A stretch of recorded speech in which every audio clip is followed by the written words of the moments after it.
ಎಲ್ಲ ಥರ fish kebab ಮಾಡಿರ್ತೀರಾ, but ಈ ಥರ ಒಂದ್ಸಲ ಟ್ರೈ ಮಾಡಿ, ತುಂಬ ಚೆನ್ನಾಗಿ ಬರುತ್ತೆ fish kebab. Hi hello, welcome to my Shilpa SVS YouTube channel. ಫಿಶ್ನ ಹುಣಸೆ ಹಣ್ಣಿ ನೀರಲ್ಲಿ ಚೆನ್ನಾಗಿ ವಾಶ್ ಮಾಡ್ಕೊಂಡು ತೆಗೆದಿಟ್ಕೊಳ್ಳಿ. ಹಾಗೆ ಫಿಶ್ ಕಬಾಬ್ ಪೌಡರ್ ಹಾಗೆ ಕಾರ್ನ್ಫ್ಲೋರ್ ಹಾಕಿದ್ದೀನಿ.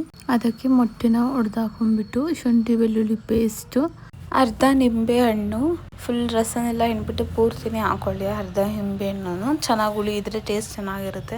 ಹಾಗೆ ಅದಕ್ಕೆ ರುಚಿಗೆ ತಕ್ಕಷ್ಟು ಉಪ್ಪು, ಅರ್ಧ ಟೇಬಲ್ ಸ್ಪೂನ್ ಖಾರದ ಪುಡಿ ಹಾಕಿದ್ದೀನಿ. ನಿಮಗೆ ಖಾರ ಎಷ್ಟು ಬೇಕೋ ಅಷ್ಟು ನೋಡ್ಕೊಂಡು ಹಾಕೊಳ್ಳಿ. ನಮಗೆ ಸ್ವಲ್ಪ ಖಾರ ಜಾಸ್ತಿನೇ ಬೇಕು ಅನಿಸ್ತು, ಮನೆ ಖಾರದ ಪುಡಿ ಚೆನ್ನಾಗಿರುತ್ತೆ, ಖಾರವಾಗಿರುತ್ತೆ.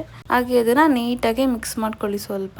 ನನಗೆ ಸ್ವಲ್ಪ ನೀರು ಕಮ್ಮಿ ಅನಿಸ್ತು, ಸೊ ಅದಕ್ಕೆ ಇನ್ನೂ ಸ್ವಲ್ಪ ಮಾತ್ರ ನೀರು ಹಾಕೊಂಡ್ಬಿಟ್ಟು ಕಲಸಿದ್ದೀನಿ. ಚೆನ್ನಾಗಿದೆ, ಪೇಸ್ಟ್ ಎಲ್ಲ ಕರೆಕ್ಟಾಗಿ ಮಿಕ್ಸ್ ಆಗಿದೆ. ಹಾಗೆ ಒಂದೊಂದೇ ಮೀನ್ ತಗೊಂಡು ಮೇಲ್ಗಡೆ ಮತ್ತೆ ಒಳಗಡೆ ಕಟ್ ಮಾಡಿರ್ತಾರಲ್ಲ ಆ ಪೀಸ್ಗೂ ಎಲ್ಲ ತಗೊಂಡು ನೀಟಾಗಿ ಮೀನ್ ಒಳಗಡೆ ಎಲ್ಲ ಪ್ರತಿಯೊಂದು ಪಾರ್ಟ್ಸಿಗೂ ಒಳಗಡೆ ಎಲ್ಲ ಮಿಕ್ಸ್ ಆಗೋ ತರಕ್ಕೆ ಕೈಯಲ್ಲೇ ಒಂದ್ ಸ್ವಲ್ಪ ಎಲ್ಲ ತರಕು ಹಚ್ಚಿ, ಆಮೇಲೆ ಇನ್ನೊಂದ್ಸಲ ಲಾಸ್ಟಿಗೆ ಎಲ್ಲದನ್ನು ಒಟ್ಟಿಗೆ ಹಾಕೊಂಡ್ಬಿಟ್ಟು ಒಂದ್ಸಲ ಕಲಸ್ಬಿಟ್ಟು ಮ್ಯಾರಿನೇಟ್ ಆಗಕ್ಕೆ ಅಂತ ಫ್ರಿಜ್ಜಿಗೆ ಇಡಿ. ಒಂದ್ ಸ್ವಲ್ಪ ಹೊತ್ತು, ಒಂದು ಹಾಫ್ ಅನ್ ಅವರ್ ಫ್ರಿಜ್ಜಿಗೆ ಇಟ್ರೆ ಚೆನ್ನಾಗಿ ಮ್ಯಾರಿನೇಟ್ ಆಗಿರುತ್ತೆ. ಮೀನ ಕಟ್ ಮಾಡ್ಕೊಂಬ್ಲಿ, ಆ ಕಡೆ ಈ ಕಡೆ ಸ್ವಲ್ಪ ಹೊಟ್ಟೆ ಹತ್ರ ಸ್ವಲ್ಪ ಕಟ್ ಮಾಡ್ಕೊಂಡ್ಬಿಟ್ಟು ಹಚ್ಚಿ. ನಾನು ಕಟ್ ಮಾಡ್ಕೊಂಡಿಲ್ಲ, ಹಾಗೆ ಹಚ್ಬಿಟ್ಟಿದ್ದೆ.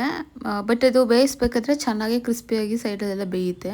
ಈಗ ಮ್ಯಾರಿನೇಟ್ ಆಗೋಕೆ ಅಂತ ಮಿಕ್ಸ್ ಎಲ್ಲ ಮಾಡಾದ್ಮೇಲೆ ಫ್ರಿಜ್ಜಿಗೆ ಇಡ್ತಾ ಇದ್ದೀನಿ. ಆಚೆನೂ ಇಡ್ಬೋದು. ಈಗ ಫ್ರಿಜ್ ನ ತೆಗೆದ್ಮೇಲೆ ನೋಡಿ ಚೆನ್ನಾಗಿಲ್ಲ ಇದಾಗಿದೆ. ಫ್ರಿಜ್ ಇಂದ ತೆಗೆದ್ಮೇಲೆ ಒಂದ್ಸಲ ಮಿಕ್ಸ್ ಮಾಡ್ಕೊಂಡು, ಫ್ರಿಜ್ ಇಂದ ತೆಗೆದಕ್ಕೂ ಮುಂಚೆನೆ ಎಣ್ಣೆ ಕಾಯಕ್ಕೆ ಇಟ್ಕೊಂಡಿರಿ. ಎಣ್ಣೆ ಎಲ್ಲ ಕಾದ್ಮೇಲೆ ಬಿಸಿ ಆಗಿದ್ ನೋಡ್ಕೊಂಡು ಚೆನ್ನಾಗಿ ಸ್ವಲ್ಪ ಮೀಡಿಯಂ ಆಗಿ ಚೆನ್ನಾಗಿ ಕಾಯ್ದಿರ್ಲಿ. ಮೀಡಿಯಂ ಉರಿನಲ್ಲಿ ಕಮ್ಮಿ ಫ್ಲೇಮ್ ಅಲ್ಲಿ ಇಟ್ಕೊಂಡ್ಬಿಟ್ಟು ಮೀನ್ ಹಾಕಿ, ಆಗ ಬೇಗ ಸೀದಂಗ್ ಆಗೋದಿಲ್ಲ. ಕೆಳಗಡೆ ಇಲ್ಲಾಂದ್ರೆ ಪಟ್ ಅಂತ ಬೇಗ ಸೀದಂಗ್ ಆಗ್ಬಿಡುತ್ತೆ, ಆದ್ರೆ ಒಳಗಡೆ ಬೆಂದಿರಲ್ಲ. ಅದು ಮೇಲ್ಗಡೆ ಮಾತ್ರ ಬೆಂದಂಗ್ ಆಗ್ಬಿಡುತ್ತೆ. ಆಗ ಜಸ್ಟ್ ಬರೀ ಮೇಲ್ಗಡೆ ಮಾತ್ರ ಕ್ರಿಸ್ಪಿನೆಸ್ ಇರುತ್ತೆ, ಒಳಗಡೆ ಎಲ್ಲ ಹಂಗೆ ಮೆತ್ ಅನ್ಸುತ್ತೆ. ಕಬಾಬ್ ತಿನ್ನೋಕಷ್ಟು ಟೇಸ್ಟ್ ಬರೋದಿಲ್ಲ.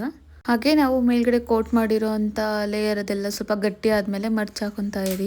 ಕೆಳಗಡೆ ಇಲ್ಲಾಂದ್ರೆ ಅದಾಗೆ ನೋಡಿ ಹಸಿದಂಗ್ ಆಗ್ಬಿಡುತ್ತೆ, ಹಾಗೆ ಬಿಟ್ಬಿಟ್ರೆ. ಆಮೇಲೆ ಎಲ್ಲ ಫುಲ್ ಸ್ವಲ್ಪ ರೆಡ್ ಆಗಿ ಬೆಂದಂಗ್ ಕಾಣಿಸಿದ್ಮೇಲೆ ಆಚೆ ತೆಗ್ಕೊಳ್ಳಿ. ನೀಟಾಗಿ ಎಣ್ಣೆನೆಲ್ಲ ತೆಗೆದ್ಬಿಟ್ಟು ಕೆಳಗಡೆ ಹಂಗೆ ಒಂದ್ ಸ್ವಲ್ಪ ಟಿಶ್ಯೂ ಹಾಕೊಂಡ್ಬಿಟ್ಟು ಎತ್ಕೊಳ್ಳಿ. ಇನ್ನೂ ಚೆನ್ನಾಗಿ ಎಣ್ಣೆನೆಲ್ಲ ಹೀರ್ಕೊಳ್ಳುತ್ತೆ.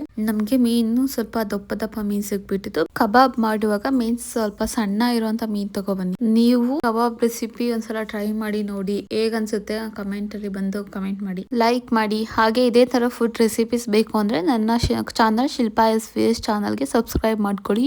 Thank you for watching. ಮತ್ತೆ ಮುಂದಿನ ವಿಡಿಯೋದಲ್ಲಿ ಸಿಗ್ತೀನಿ. ಬಾಯ್.